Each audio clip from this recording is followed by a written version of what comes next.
Most leaders leave one of the most critical parts of their role to chance: difficult conversations. We hope they go well.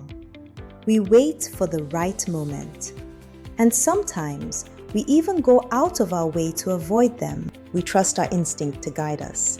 But the truth is, these conversations are too important to leave to luck, because every avoided conversation carries a cost. It shows up in misalignment, declining trust, and slow decision-making.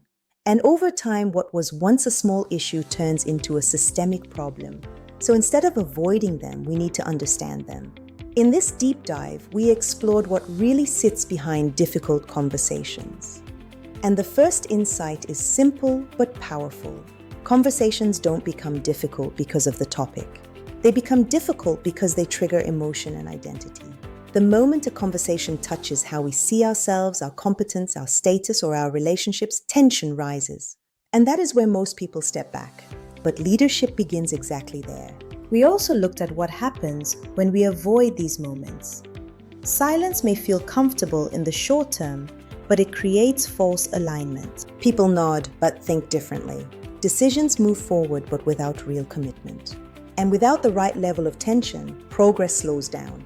Because strong teams don't avoid tension, they use it. They bring different perspectives into the room, challenge each other, and create better outcomes through that friction. So the real question becomes, how do you handle these conversations well?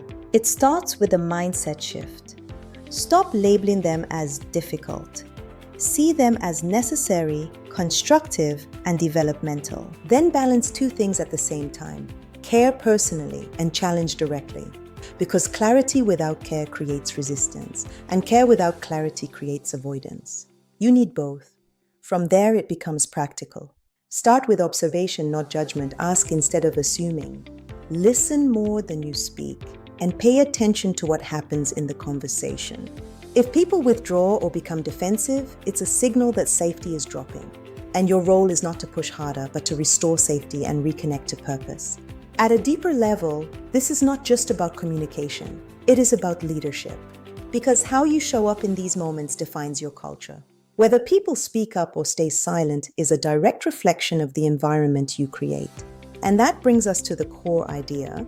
Leadership is not defined by the decisions you make. It is defined by the conversations you are willing to have. If this resonates with you and you want to go deeper into how to build this kind of leadership, follow us here for more insights. You can also find us on LinkedIn and Instagram, where we share practical ideas and reflections on modern leadership. And if you're ready to take this further, join our community, where we go beyond content and work on real leadership challenges together. Because in the end, leadership doesn't change through information, it changes through practice. And we'd be glad to support you on that journey.